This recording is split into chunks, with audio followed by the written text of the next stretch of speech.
Aujourd'hui, je vais vous parler du 14e instant Belgitude que je vous ai concocté et il est intitulé Est-ce que le wallon et le bruxellois sont des parlers en voie de disparition? Alors tout d'abord, parlons de la langue wallonne. L'ancêtre du wallon a commencé à exister dans nos régions à partir de l'invasion romaine, d'abord sous forme de bas latin, et puis par la suite celui-ci deviendra le dialecte gallo-romain qui va par la suite donner le wallon actuel. Le wallon aurait commencé réellement à prendre son essor autour du XIIIe siècle, mais celui-ci aurait commencé à exister autour du 8e siècle. Autour du XVIIe siècle, le wallon était la langue parlée par la plupart de la population et la plupart des gens étaient analphabètes et les classes les plus aisées écrivaient en français et souvent s'exprimaient ainsi.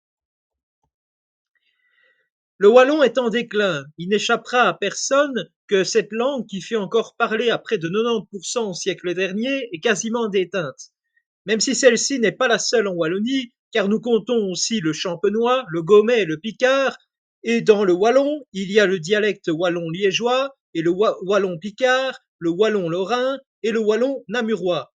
Les dictionnaires wallons, aussi rares soient-ils, préfèrent utiliser le wallon conventionnel, le wallon classique, plutôt que les patois. Dans mes recherches pour trouver des ouvrages sérieux, j'ai trouvé beaucoup plus d'ouvrages sur le vocabulaire, des dictionnaires ou des lexiques que des livres de grammaire.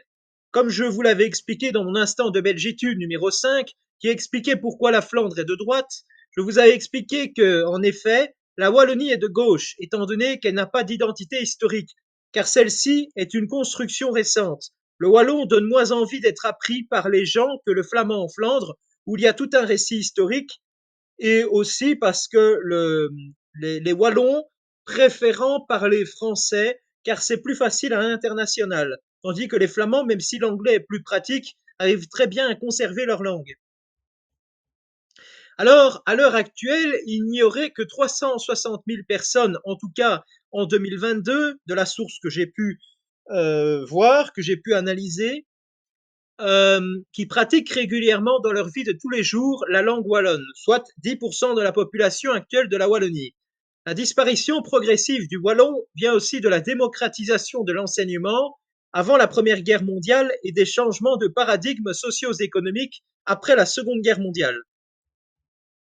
Dans cette vidéo, mon objectif est de m'adresser tout d'abord à mes compatriotes belges, même si le wallon et certains autres dialectes en Wallonie se trouvent aussi en France. Mon objectif ici est que même si je ne suis pas locuteur du wallon, de vous donner envie de parler, de pratiquer et d'apprendre le wallon, mais aussi le bruxellois, mais je vais vous en parler plus tard.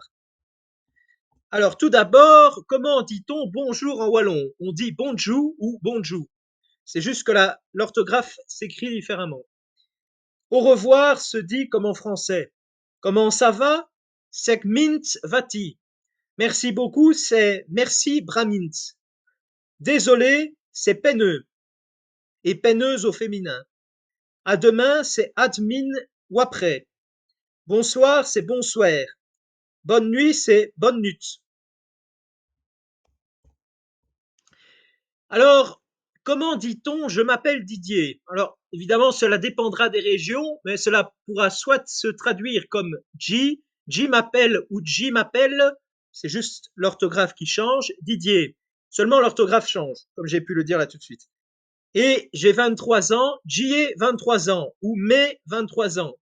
J'habite à Namur. De nouveau, cela dépend du dialecte, et comme j'ai déjà dit, c'est déjà assez compliqué comme ça. Mais soit c'est J habite à Namur ou Maquet à Namur.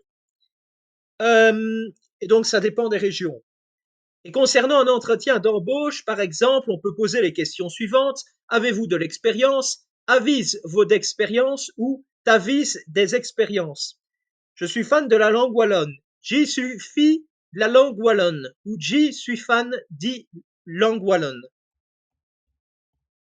Tout d'abord, lorsqu'il y a la prononciation que d'une consonne, là on parle vraiment des règles de grammaire, alors on n'en met qu'une. En gros, par exemple, nous avons le terme abbé en wallon qui n'a rien à voir avec un abbé en français et qui signifie mon ami ou mon frère, dépendant des régions. Un autre exemple serait acquire, qui est un verbe qui signifie déménager. Bref, cette règle est plus facile qu'en français car dans celle-ci, il y a des fois des lettres muettes La seule exception, c'est lorsqu'il y a un double S entre deux voyelles ou quand il y a un E muet qui suit, par exemple, quand on parle de messe, mais avec un accent qui a le même sens qu'en français, sauf qu'ici en wallon, il y a un accent grave sur le E. Un E qui ne se prononce pas, n'a pas d'accent. Par exemple, chante. Le E est muet. Ici, donc, pas d'accent. Nous avons aussi une règle qui explique qu'une longue voyelle a toujours un accent circonflexe. Par exemple, que, qui signifie en français quoi. Comme en français, le pluriel ajoute un S, sauf pour les noms en Z. Par exemple, on n'écrit pas gaz avec un S comme en français. Le T ne se prononce jamais comme le S, comme par exemple action en wallon qui se traduit en français par action. C'est juste que ça s'écrit avec un T en français. Contrairement au français où par exemple l'on prononcerait Georges ainsi, car il y a un E après le G en wallon, c'est le J qui se prononcerait de la même manière que le G de Georges se prononce en wallon J. On dit Georges. Et ça s'écrit pas de la même manière. Le G en wallon se prononce toujours comme le G de gare. Alors le son O s'écrit toujours en wallon O, A-U, jamais E-A-U. Le X n'existe pas en wallon. Par conséquent, examen s'écrit en wallon examen. Donc, ça s'écrit différemment. Pour prononcer un N long, on met un point après un M ou un N.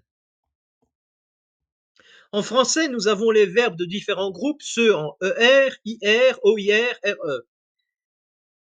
Pour le je en wallon, cela se termine toujours en E. Pour le premier groupe, verbe en ER.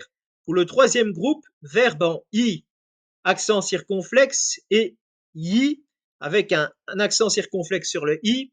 Et les verbes du quatrième groupe, verbe en U et IE. Sinon, pour le deuxième groupe de verbes se terminant en I. Cela se termine toujours en I à la première personne du singulier et du cinquième groupe qui sont les verbes se terminant en che, te, de, re, r, y, pe, qui se terminent par la fin du radical. Pour la deuxième personne du singulier, il se termine toujours en E pour le troisième et quatrième groupe. Pour le premier, c'est en ES, et le deuxième, c'est en IS, et le cinquième, c'est en ID. Ce qui est assez intéressant de noter, c'est que comme en français, la deuxième personne du singulier, on ajoute toujours un S pour la troisième personne du singulier, pour le troisième et le quatrième groupe, cela ne change pas. Pour le deuxième groupe, c'est comme en français, donc l'on rajoute un T en plus du I. Par contre, pour le premier groupe, seulement un E, et pour le cinquième groupe, c'est toujours en ID. Concernant la première personne du pluriel, pour le premier groupe, cela se termine en ANS, similaire au on en français, à la fin de chaque verbe. De même pour les verbes du troisième groupe et pour les verbes du quatrième groupe, même s'il peut y avoir des exceptions, avec des fois des yans, et à la fin des verbes du cinquième groupe, nous pouvons aussi avoir des en.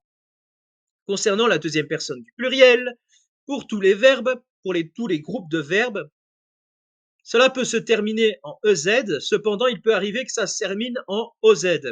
Pour le premier groupe de verbes, pour le troisième groupe de verbes et pour le cinquième groupe de verbes et pour le quatrième groupe de verbes, mais pour les deuxièmes groupes de verbes et le quatrième groupe de verbes, alors il peut arriver que cela se termine par ishose, ou iose pour le quatrième groupe de verbes. Pour la troisième personne du pluriel, c'est beaucoup plus simple, se terminant pour tous les groupes de verbes en E accent grave T ou NUT, sauf pour la deuxième personne du pluriel en ichette ou ichenut. Le bruxellois ou le Bruxelles-Vlaams, au départ, à l'époque médiévale, était du flamand, et puis il est devenu un dialecte du brabançon lorsqu'il fut codifié à partir du XVIe siècle, tandis qu'un autre bruxellois dit français est apparu à la fin du XIXe siècle, avec le français devenant la seule langue officielle du pays et se mêlant avec du flamand pour donner le bruxellois. En fait, il y avait déjà le flamand qui, à la fin du XIXe siècle, commençait à être la deuxième langue du pays, mais c'était vraiment à ce moment-là, en tout cas un peu après. Il y a 4 types de bruxellois. Tout d'abord, celui qui s'appelle le Bruxelles-Vlaams et celui qu'on va parler aujourd'hui, c'est le vrai dialecte de Bruxelles, s'apparentant à du brabançon. Et en fait, j'ai fait une petite erreur que je viens de m'en rendre compte.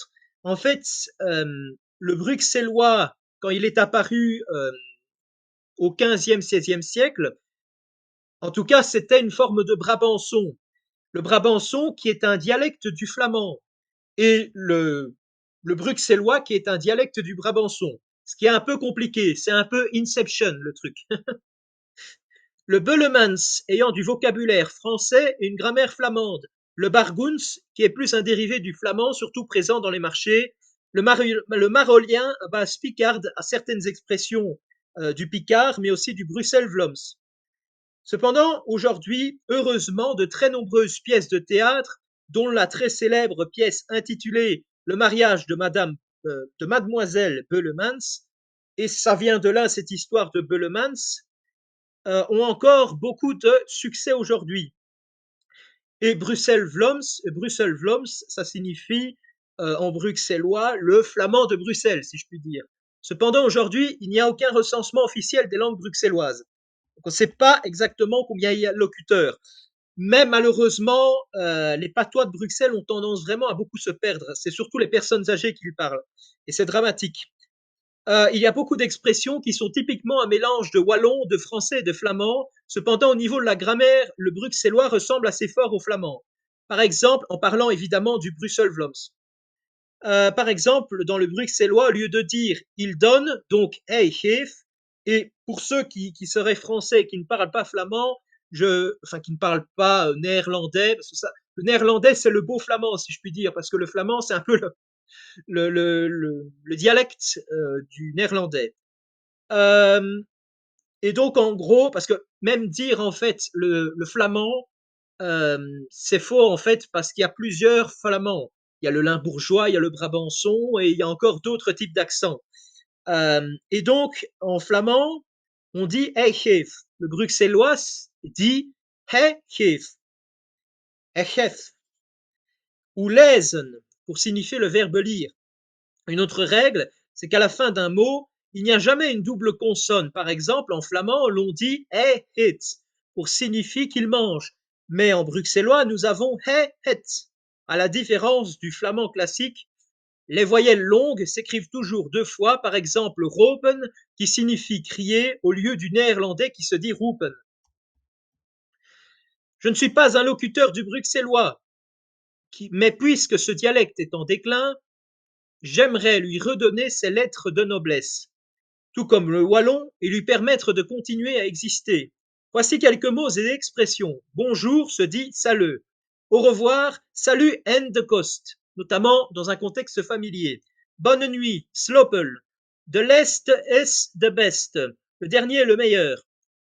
En beau néerlandais, en beau flamand, si je puis dire, on aurait dit de last is the best. De Preuß Kösen. Il est pompette et de façon littérale, quand on traduit, c'est il a vu les Prussiens, mais ce n'est qu'une expression. Dondere un bliksem, tonnerre et éclair. Concernant la conjugaison, elle est très similaire au néerlandais, sauf pour certains verbes, tous les verbes en flamand comme en bruxellois se terminent en en, ce qui est beaucoup plus facile que le wallon standard que nous avions vu précédemment. Et par exemple, dans le présent de l'indicatif, nous avons par exemple ik prober, j'essaye, ge probert, tu essayes, he ou ze probert, il, elle essaie, gin proberen, nous essayons, get proberen, vous essayez, ze proberen, il, elle essaye. Cette vidéo fut probablement la plus difficile à réaliser, pas pour la quantité d'informations à récolter, mais surtout pour trouver la grammaire, que cela soit pour le wallon standard, que j'ai finalement trouvé sur un très bon site, et qui rend disponible aussi les autres wallons dont nous avions discuté précédemment. Mais par contre, le bruxellois, ce fut une purge pour trouver la grammaire. Heureusement que le vocabulaire est facilement trouvable. Si vous avez apprécié la vidéo, n'hésitez pas à me le faire savoir, et j'essaierai de faire une vidéo sur le wallon et le bruxellois standard, mais niveau basique, intermédiaire, puis expert, et puis je le ferai un test, un peu, je pourrais dire, un examen pour tester vos connaissances de la langue wallonne et du dialecte brabançon, qu'est le bruxellois. Et peut-être que par la suite, je ferai sur les autres dialectes de Belgique, des vidéos, je pourrais faire des vidéos notamment des autres dialectes de Belgique, mais vu comment c'était compliqué pour trouver la grammaire bruxelloise, je n'ose imaginer la recherche de la grammaire pour les autres versions bruxelloises. En tout cas, que Dieu vous bénisse, que Dieu vous garde.